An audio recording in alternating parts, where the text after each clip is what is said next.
again, and welcome to Foreplay Radio Sex Therapy. I'm your host, certified sex therapist Laurie Watson, author of Wanting Sex Again, and blogger at Psychology Today and WebMD. And I have with me Dr. Adam Mathews, my co-host, who's a couples therapist, psychotherapist, and president of NCAMFT. Foreplay is dedicated to helping couples keep it hot. Each episode, we cover an aspect of sex that impacts your sex life and something that you can relate to. So if you find our discussions helpful, please give us a review on iTunes or Stitcher. We would love it if you would tell a friend about us. You can find us also on the web at foreplayrst.com. And if you have a comment or a topic that you'd like us to talk about, we'd love to hear from you. Please send them to us at info@foreplayrst.com. Thanks for listening. Now on to today's topic.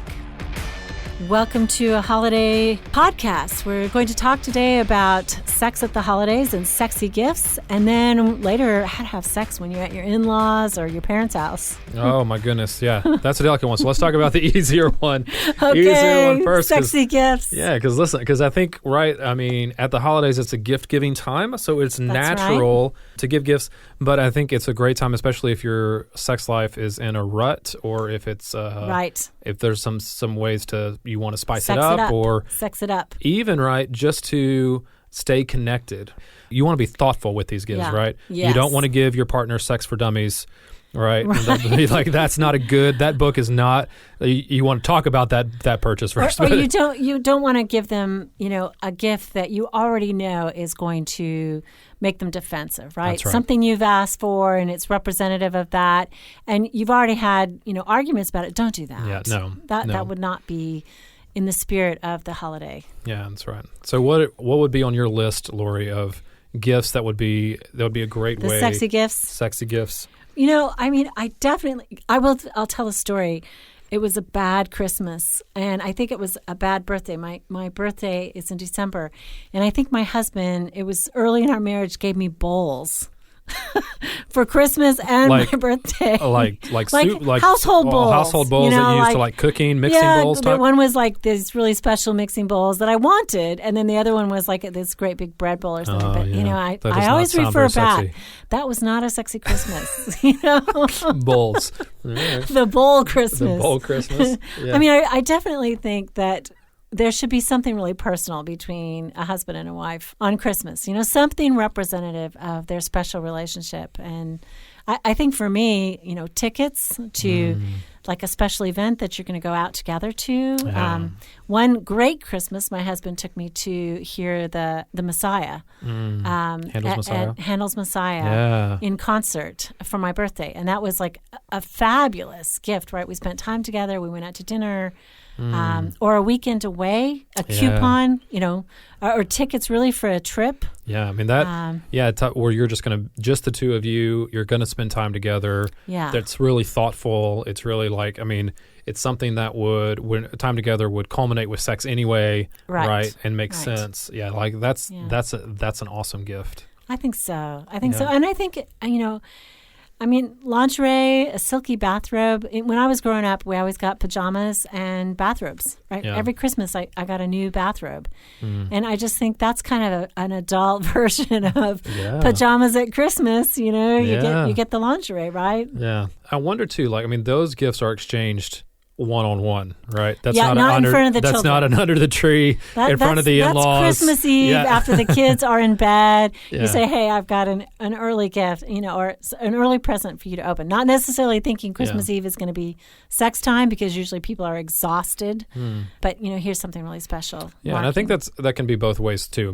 I think men receiving clothes that are sexy, right? Yeah. And I don't think the clothes gift has to be just lingerie. Right. I think it could. That's obviously in an explicit sex direction, and it which be is good. It can be sexy underwear for men. Sure. Right. Yeah, absolutely. But I think anything that makes your partner feel sexy as well. A silk robe gives you confidence. For a man, a navy blue satiny silk robe for him that is masculine, but feels sexy. That would be cool. Yeah, I think that's great. But I think there's just something about about clothing in general, whether it's clothes or whether it's underwear or whether it's a robe. Like it's something. There's something very intimate about it that really promotes sexual intimacy. I think definitely. First of all, I think people should give each other gifts. You know, a lot of times they say there's not room in the budget for us, so we'll just give it to the children. But there's something so anticlimactic about not receiving a gift on the holidays. So definitely make room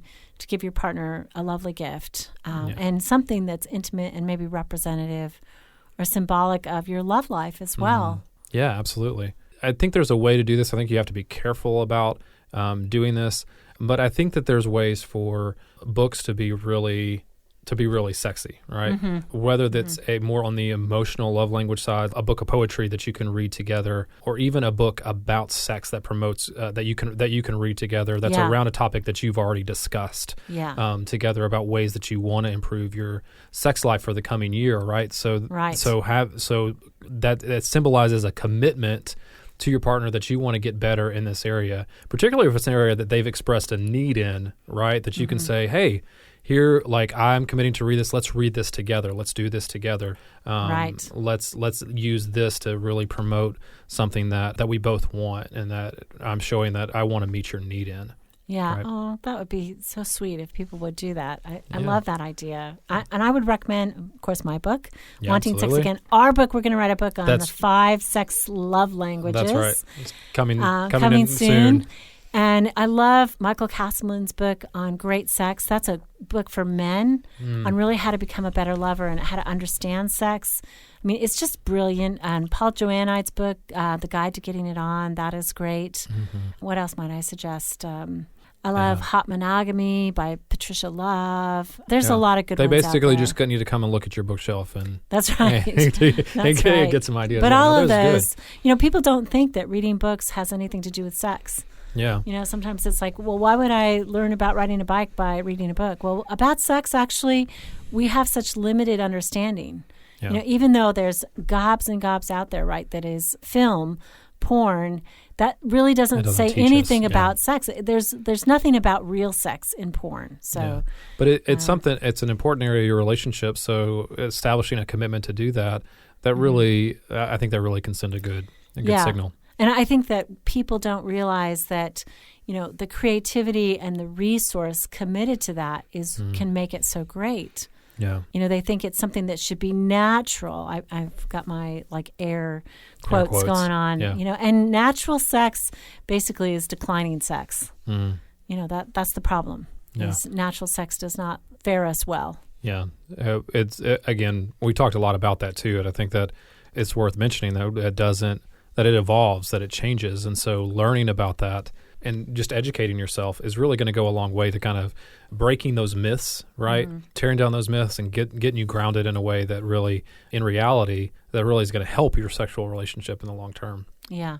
And I would just say also on the lighter side, the holidays are beautiful in so many ways. You've got candles all around.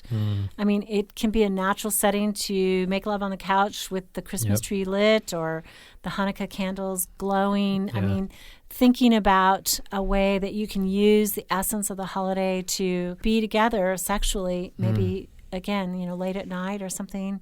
Yeah. There's a lot of good things. And maybe there's a little extra eggnog, a little extra wine or champagne flowing and lowers people's inhibitions. That's another one that I was thinking of too, Laurie, a gift that you can give that kind of leads into that, off of that, what you just said. Getting the gift of redoing your bedroom. All right. Of having a bedroom makeover that makes it into a sexual oasis for you and your partner. I think could just go a long, long way, because that's what the bedroom is supposed to be. Right. It's not to store your kids' toys under your bed. Do the laundry. It's not to do the laundry. Work. No, none of that. It's not your craft room. It's not your woodworking shop. It should look like a hotel room. Yes, absolutely. And so if it doesn't, this could be a great time to do that together, to spend some time picking that out and to plan that out, to put that in the budget, gift each other that. Yeah, absolutely. Yeah. Hire the painter. Yeah. Don't paint the ceiling beige. That's right. That's the mirror on the ceiling. No. We're not going to heart-shaped beds. No, stay away from those things. right? But it should be cheesy things. Yeah, it should be comfortable. It should be a place of relaxation. It should be a place where you are able to, as a couple, escape together. And so if it's not that, like, yeah, Christmas is a great time to say, yeah, we're going to do that. This is our gift. This is our gift to each other. To ourselves. Yeah, absolutely. And to our love life. Absolutely. Make it special. Yeah. Oh, gifts. That's nice. Sexy gifts. Sexy gifts, man. I think I think that is such a great time to be intentional in your relationship. Mm-hmm. It's such a great time to really focus on each other and really be intentional about that, and to think about what would be a meaningful gift to your partner. Right. And I think your bowl example is so great, right? Poor Derek. Not to bag on Derek, but I've done the same thing before. Like, being intentional about what is meaningful to your partner goes a long way. I mean, that's sexy in and of itself, is knowing what your partner is. It's knowing them. Yeah, absolutely. Yeah, I always used to say, that the honeymoon is over when you can't think of a gift to give your partner. Mm-hmm. Like, in the beginning, it's so easy. You think of all these cool things that they would like and enjoy, and you put a lot of thought into it, and it's so exciting to give them a gift because you've really thought about it. I will say my husband this year is positively beside himself with the gift he's going to give me. I don't know what it is, but he's like, you are going to like it so much. He's like, I don't know if I can even wait till the holiday to give it to you. Well, isn't that so exciting for you, knowing that he's that excited about what he's given to you? That's awesome. Exactly. I know. That's awesome. That's good. Well, what do you say we come back after the break and talk about the other important aspect of the holidays, which is all the people that are traveling to parents' house and are wondering about what they're going to do, how they're going to stay connected sexually. Okay, we'll be right back.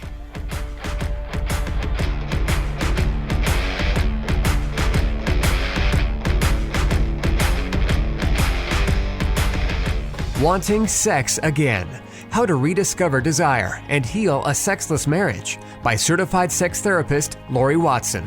Each chapter is designed to fix one of the problems that cause low libido, from early marriage through the childbearing years, even all the way through menopause. I've also had men read it and tell me that for them it was the most hopeful thing they read about resolving sexual problems. Look for Wanting Sex Again on Amazon.com. You can also talk to Laurie Watson for therapy in person or via Skype. I offer couples counseling and sex therapy, and I think about both aspects of the relationship: emotional intimacy and sexual technique, and that combination together helps marriages be happy. Improve your sex and improve your relationship with Awakening Center for Couples and Intimacy. Find out more at awakenloveandsex.com and sign up for their next couples retreat weekend, hosted by Laurie Watson. awakenloveandsex.com. Awaken what's possible. It is one of my great joys in life to be able to really help individuals and couples find strength in their relationships and really find hope again. Licensed marriage and family therapist Dr. Adam Mathews from Mathews Counseling. I work with a wide variety of issues, including depression and anxiety, marital issues with adolescents. I believe that therapy should be designed around you, that it should be personalized to who you are and to your unique situation. Therapy is available in office, online, and by phone. I want therapy to be comfortable for everyone. At our office, you'll find that we sit around a fireplace in deep, comfortable chairs, look at the problem differently, and offer practical solutions for you to take home and utilize outside of the therapy room. Schedule today and rediscover hope. You can find me on the web at matthewscounseling.net, Matthews with 1 T. You can contact us through email or phone and find a lot of resources on our website, matthewscounseling.net.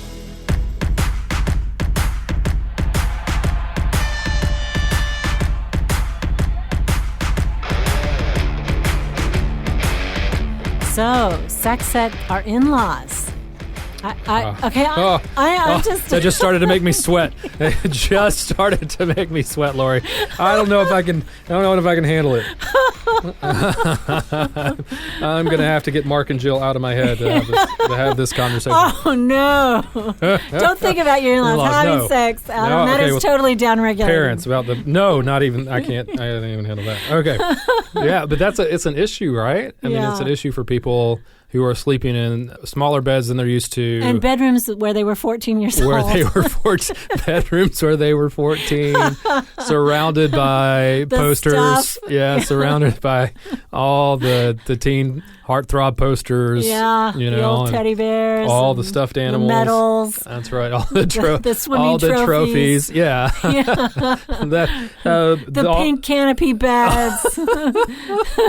All the things that are absolutely not sexy, right? That don't turn you on. Yeah, and I think, there is this natural prohibition, right? Parents are often the ones saying, wait to have sex, don't have sex too soon, or they look at their precious children and don't see them as sexual beings, and so there's a lot of pressure. And like you just were laughing about your in-laws. We don't see our in-laws or our parents as sexual creatures. So going home on the holiday is, just rife with tension about sexuality. Yeah. We become sort of asexual. Yeah.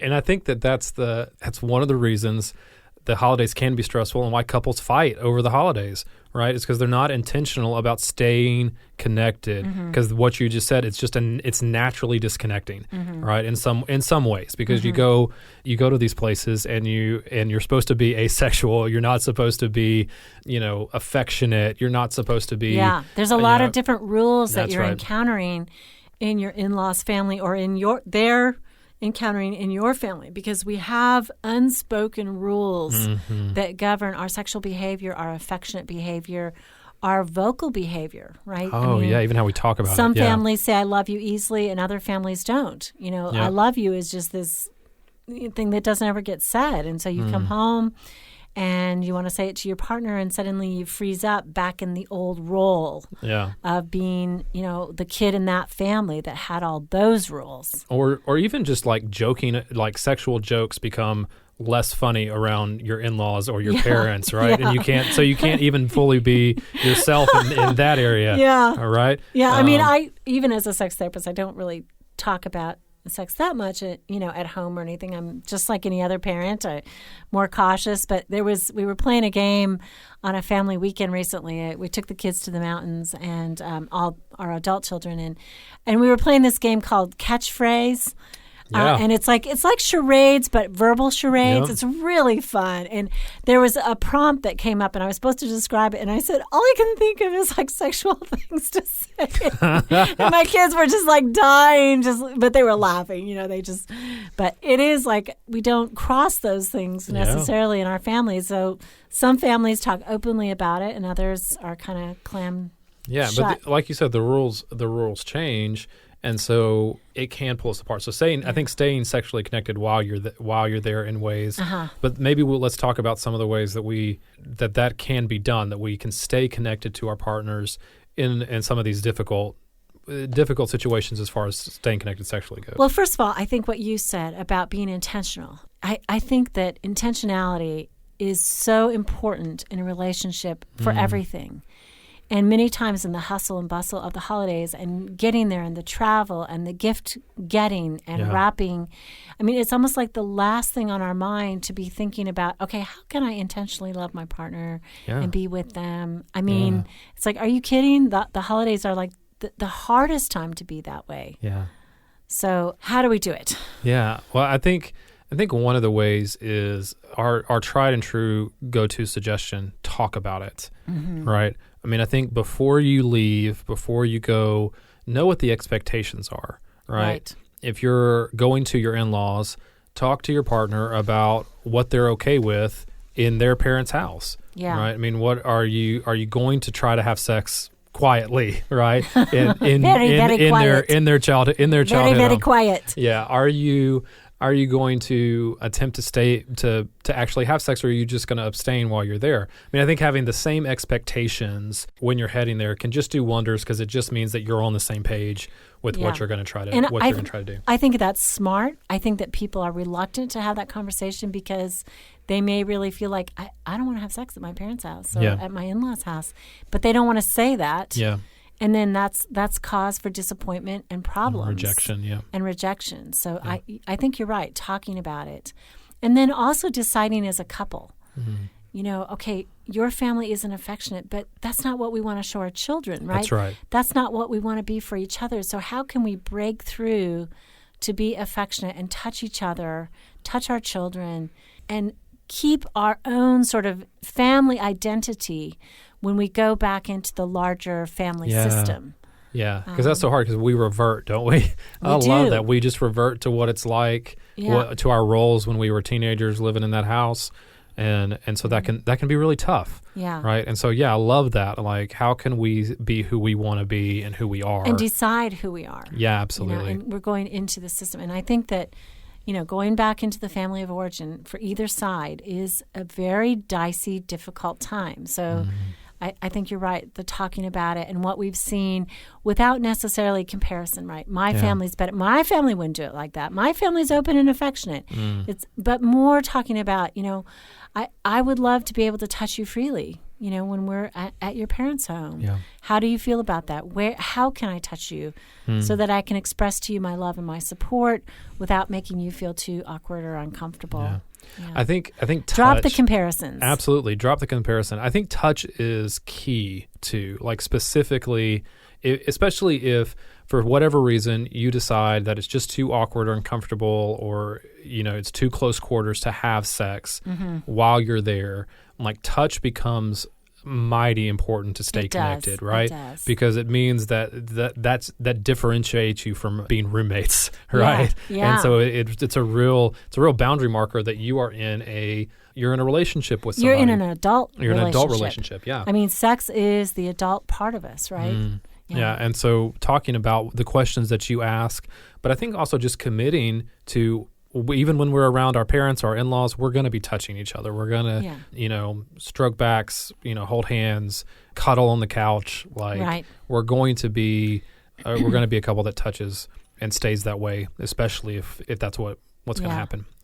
And I think maybe then again the private gift exchange outside of the parents' view of the lingerie or the sexy gift or something, or coupon books. When we get home, wait, what I'm going to do to you, sort of thing. Absolutely. That would be good. I think an expression of love, a card at Christmas where you write in, or the holiday when you really write in your love and maybe your sexual ideas, so that you can know it's coming, even if we're not going to have it here. Although I really highly recommend that you get out of the family home alone. Yes. So that you can be a couple in the midst of this crazy immersion back into the family. Yeah. Come back and be alone some. Go out to dinner.